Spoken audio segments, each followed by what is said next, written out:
Hey guys, Andrew here. Welcome back to the tutorial. And in this video, I'm going to show you how to pay zero transfer fees with the Remitly app. Now, how do you do this? You want to go ahead and click the rewards option on the bottom of your screen.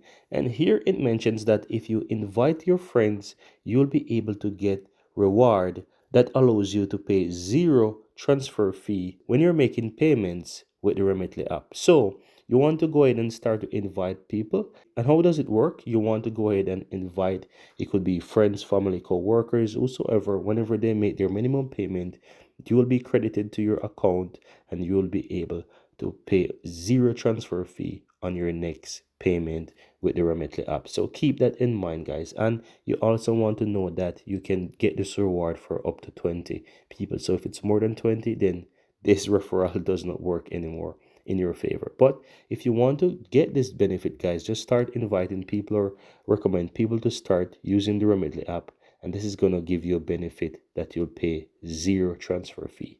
And that's it.